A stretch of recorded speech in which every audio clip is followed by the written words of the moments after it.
Welcome back, everybody. It's your boy Dono. And it's your girl C. And this is the Winfrey Affair podcast.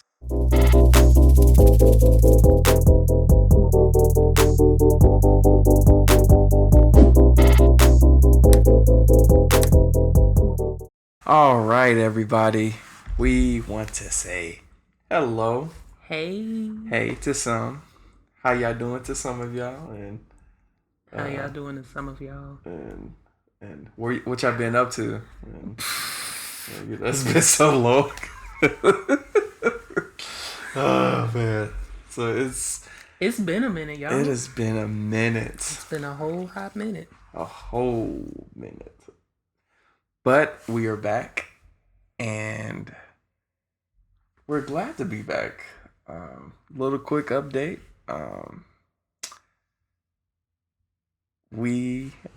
I can say for myself, and I'll let you speak as well. The reason why we took our break was there was so many things that took place around February and March. Yeah. And the things that we were planning on doing, it was either affected by, oh Lord, I got to sound weird. It was either affected by natural disasters. Literally like a natural disaster. Natural disaster, or it was something within my family. We experienced a loss of a loved one, and I just needed some time to really recalibrate. Need some time to just reset myself and refocus myself again. So that's why we took some time off. That I think it would be this long, not intended, like I said, but I just wanted to listen to myself and not push it. So we want to be able to give you guys the real healthy, just give you like a real authentic version of ourselves and not pushing it. So I think you guys would have been able to pick up on if we were pushing it. So like I said, so it is okay to pull back and reset, recalibrate, and then, when you're ready, go back out there. Yeah, go back out there. So yeah, that was something I needed to do. So I think just basically like piggybacking off of you, like it definitely, like we both definitely needed some time to just like regain ourselves, like we were saying on our vlogging channel, like just to regroup ourselves and just like get our mind together, get our thoughts together, just really just take some time and really listen to our physical selves, spiritual selves, emotional selves, and mental selves, dealing with a loss, trying to come back from dealing with the Texas storm, then having some things happen in our household as well. It was just kind of like we just needed to take a step back and just breathe a little bit. And I think that it's really important that, we actually all start pushing that now because especially with the pandemic happening, I feel like people are now starting to see just how important self-care is. It is. And just how important your mental state is and your emotional state and just being aware of that. That started honestly for us a year before the pandemic happened with the loss of our daughter. But, it was just, I think it's becoming more of a actual like importance, now. So I think that's just basically what we needed. And even just as my husband was saying, he needed that time to grieve and to cope and to do all that thing. And my job as his wife was to listen, and I had to, sorry if y'all see my toes today. I don't know if y'all can see my toes. I got my toes out. I got no shoes on. I am comfortable. Okay, we are comfy today. We are comfy. We are on the couch. We are on the couch, so I am going to be comfortable with these things. Y'all may be seeing my toes a little bit more. I don't know if the camera's picking it up or not, but just in case, my toes are out. Probably say some house shoes. Some house shoes or something. I'll be fancy today. But fancy. First episode back, we got to be fancy. You got to be a little fancy. But yeah, as his wife, I needed to listen. I needed to, hear my husband and hear where he was at, see where he was at, and just actually take heed and make sure he was okay. So, hey, it just meant that we needed to take a break. Yeah, absolutely. So, now that, like I said before, we reset it. I said we recalibrated, then we reset, and now we're ready to just launch forward. So, while I was out, probably like the first couple of months, well, first month or two, I probably wasn't thinking of any questions. I'm always thinking of things. I'm always coming up with questions regarding like, hey, like, not just to give you guys like a plain Jane answer, Right. but really like a question that you can ask your spouse as well. Absolutely. So and like I said, a lot of these questions that we'll be asking or answering, even there will be a point in time where you will be able to submit certain questions and we'll answer them. Like I said, we want to just be straight up. This is our perspective on these questions, Right, okay? right. So this is our opinions. These are the things that we believe in. These are things that you'll be able to see. Okay, she may agree on one thing, and I may not. There may be some answers that never. Oh, okay, there'll probably be some questions that never get answered. That's what I meant to say. I was like, wait, what? But yeah, so I just want to say that, put that out there. Not saying that we are licensed family therapists or marriage therapists. Like we're not. We're just regular people. We have regular opinions. And this is our perspective. Okay, so yeah, so this is what's going on. So my question, and my first question for today, and my only question, is what influences our perspective in marriage and sex? In today's title, yeah. Today's title is Expectations versus Reality. Yeah. If you've been with us for a while, now if you day one now, you know that this is actually something that we've actually talked about. Yes. When we were, on SoundCloud, but we have a different viewpoint, a different way that we're coming at it. Yeah. So definitely, this question is open to you guys. Put your answer down in the comment section. Man, it's been a while. Put your answers down in the comment section below. Right. And again, the question is, what influences our perspective in marriage and sex? Yes. Marriage and sex. So first thing that I want to address is, I think one that's very obvious is social media. Social media is probably one of the biggest influences that I can say that is just out there for anything. I mean, for certain jobs, for certain, aspects of life, for a woman, for a man, for any relationship, period, like mother-daughter, husband-wife, girlfriend-boyfriend. Literally, that is the biggest one. And I think a lot of times one of the things that I see on social media is that, every marriage, from the marriage perspective, but this can also go as, if you're your boyfriend or girlfriend or whatever your association is, that I feel like a lot of times it doesn't show the problems. Right. Like a lot of these relationships now, especially on Instagram, it just seems like everything is like cool, or YouTube couples. Everything is like cool. They don't have any issues. They're like buddy, or they're like always pranking each other, and things are just A-okay, okie dokie. Yeah. Like they have no issues. And then there's this disagreement, and then they split up. Yeah. They split up, and then you're like, what happened? And some of that is a marketing tool as well. True. So, that is true. That is very true. So I would, and even with did we say the sex part? Even with sex? Yeah. Even with sex, I mean, that speaks for itself. Like social media literally dramatizes. Women can't climax. That's man. Like, I just feel like social media has done a terrible job of being real. Like, it originally started off as just like a way for people to communicate with family and friends and connect. But now it's just become like this fake, like almost, what is that? The wrestling, WWE, like how everything is just like fake and planned. Like, it's fake now. And I think that that's one of the biggest, influences that are out there, honestly. Yeah. But I think even before it goes to like social media, as far as like, because I believe social media is like a reflect of what we actually project out. I think that really starts with like the family upbringing. So I look at it more so of like a family structure. So for people, So let's say, just for instance, hypothetically speaking, if you come up in an environment where,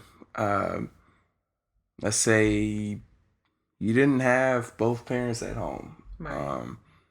you're going to be lacking some type of guidance from each one. So, Right.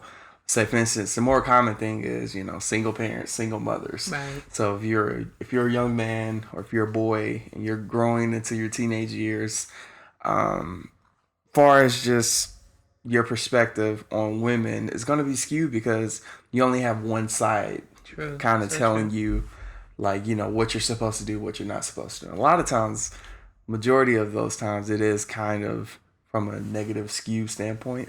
Now, like I said, there are some people, I want to say, just preference, this is just my opinion. I believe that, children should be brought up in two-parent households. I think it does give them a better chance. Now, I know there are many exceptions to the rules, but just speaking overall, I believe, this is just my opinion, I do believe a family upbringing does have something to do with that. Also, too, a lot of times we carry. I've noticed something. It seems like we tend to carry more of the negative experiences, Yeah. rather than like the positive experiences. That's true. Like regarding these situations. As far as like how you were brought up. So, for instance, if you, I mean, I don't want to shame that movie. But The Color Purple. oh my gosh.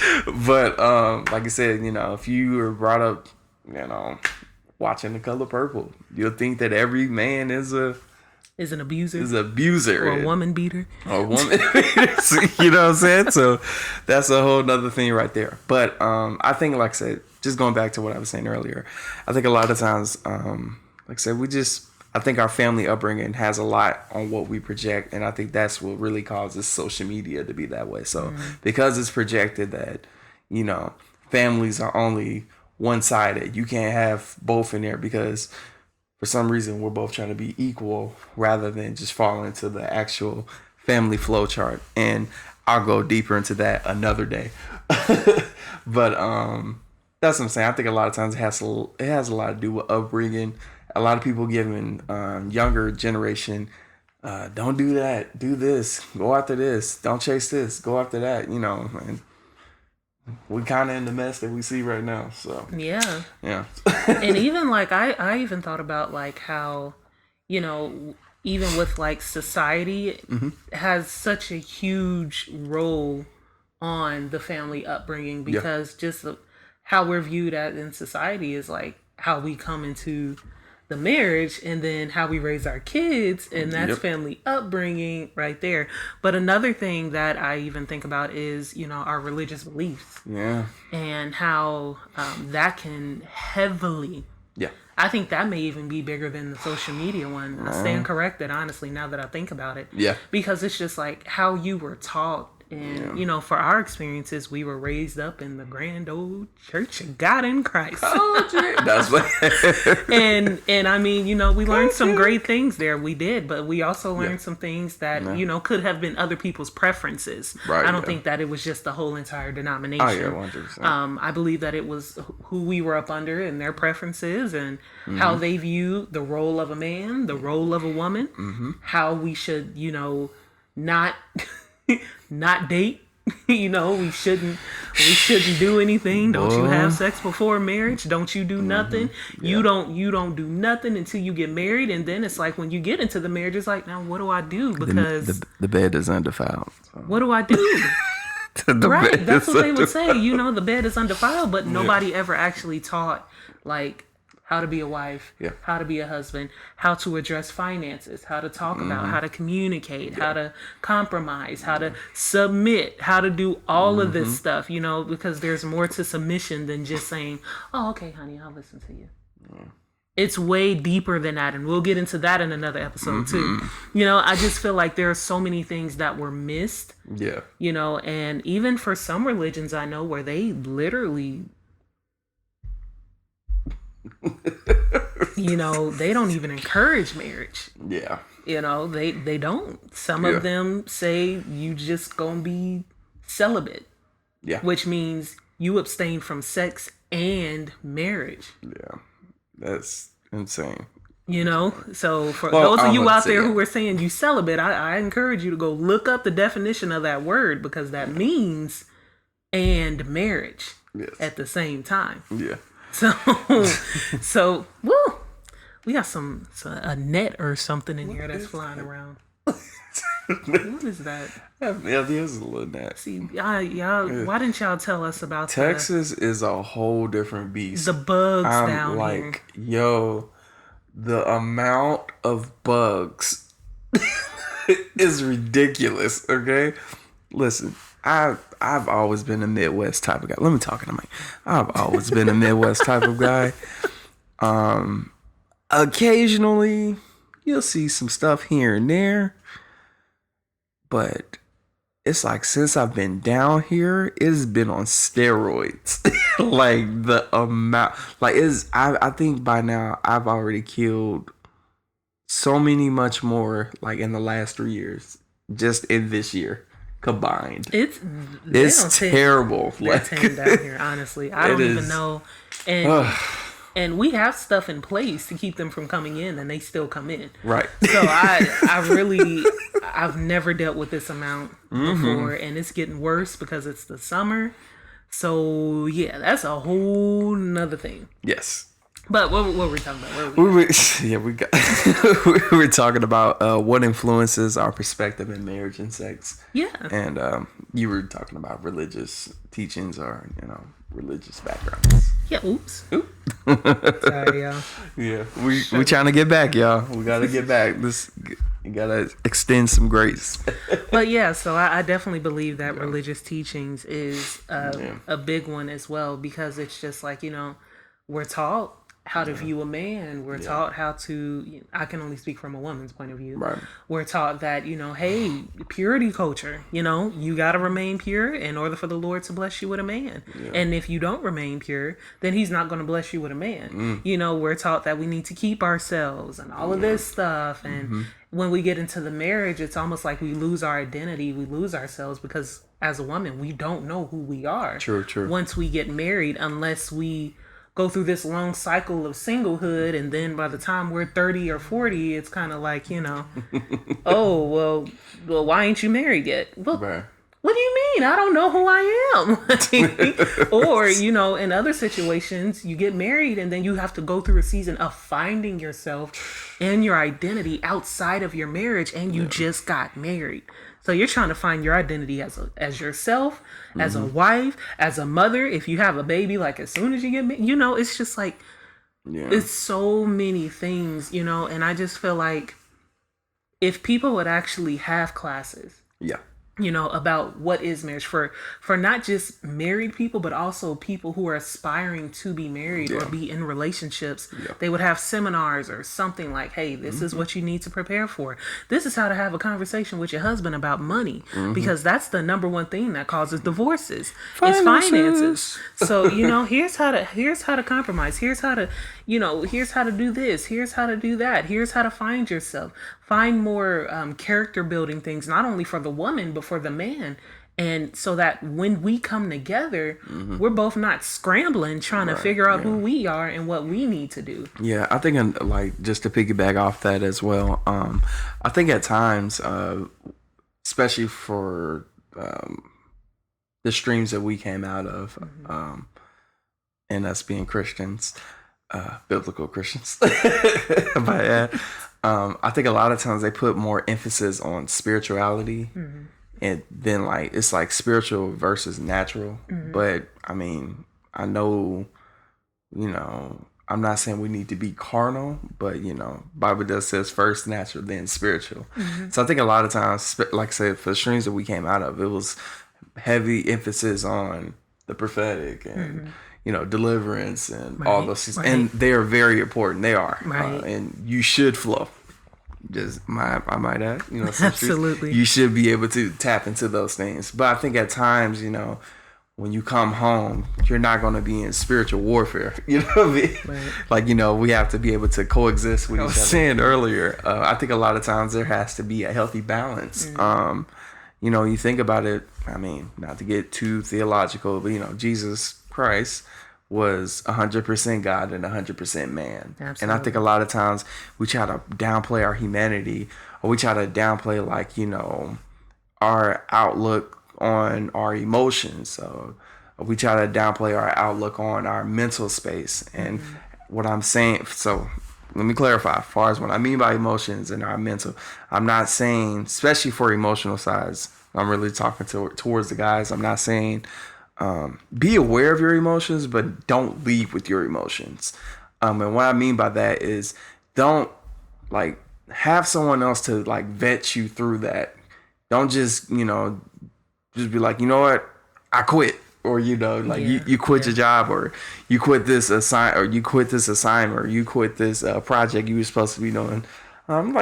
Just have other people that who can vet you and process you and be like, hey, I don't think you should do this. Maybe you try to attack it from this angle. That's what I mean by that. So I think a lot of times, going back all to what I was trying to say before, let's say it has to be a healthy balance as far as being natural and spiritual. And I think the generations after us are starting to see how important it is to be balanced. Like we want to have a real relationship with Christ, but at the same time, for those who are married, like, I want to be able to know who my wife is, because I realize it is important, especially like if you want to leave an example for your children. Absolutely. Leave them example. Okay, like, what's a man supposed to be in that household outside of just the provider? Yeah, the provider and all of that. Like, there's other things he can do. There's other responsibilities he should be in charge of his home, and like I said, we'll go deeper into that realm. But I think we're gonna stop right here. Absolutely. We're gonna stop right here. We're not gonna get too close. But like I said, down below we will have our information regarding all of our all of our social media handles. You can follow us on Facebook, Instagram. No Snapchat. That's it. Facebook and Instagram. The Winfrey Affair. Yep. The Winfrey Affair. Do we still have our email? Yes, and if you want to email us, you can email us at the Winfrey Affair. Yes, for the questions or DM us, or put it in this comment section below. But our email is thewinfreyaffair@gmail.com. Yes. Yes. And please comment, guys. Yes. It really does help out our algorithm. It helps out, as far as to get other people to want to communicate as well. So, absolutely. Like I say, we love the DMs. We love messages, but please comment. It really will help out our videos. And, just help us. Don't forget to subscribe, like, and hit that notification bell, so you can be notified every time we upload a new video. Facts, yo. And one more thing, I realized that, so we decided that we're going to do every Saturday. The ad says every other Saturday, but we're going to do every Saturday. Okay. We just, I don't know that. Yeah. So, creator problems. It's problems. Okay. But yes, we're going to be every Saturday at 12 p.m. Central Time. So if you're Eastern Time, that'll be 1. Yeah. If you're Pacific Time, that'll be, we've been 2 hours ahead. So that's like 10 a.m. Yeah. I think. Something like that. I'm probably wrong. I don't know. All the way wrong. I know I'm wrong. But yeah, so 12 p.m. Central Time every Saturday, we will be right on this channel. And spread the word. You guys just spread the word that we're here, just rebuilding the family foundation and just strengthening the family foundation. So yeah, we're super excited to be back. And I thought I had one more thing to say. Did you? I had something else, but I think it was something about something else. I'm trying to think. We got the Instagram, we got the Facebook, we got the email, the YouTube. Oh yeah, and one more thing. If you guys haven't already, go ahead and check out our song on YouTube. It's called Ask. Yes. Yeah, we have a single out. I don't know if you guys knew that, but we have a single out. It's called Ask, and we're super excited. If you can, go on iTunes and purchase it. But it's also on Spotify, YouTube, Deezer, Napster. Yeah. and Google Play, all of that. It's also on there. So yeah, guys, go ahead. I don't know if you all knew, but we also make music, and we have more music coming out soon. And we are super excited to announce that once it's time for it to come out. Yes. So yeah, guys, go ahead, check that out. We just want to go ahead and put it all out there because we know we have new subscribers and new people who are watching our stuff as well. So yeah, we are super excited to be back, and we'll see you in the next video. See ya. All right, peace.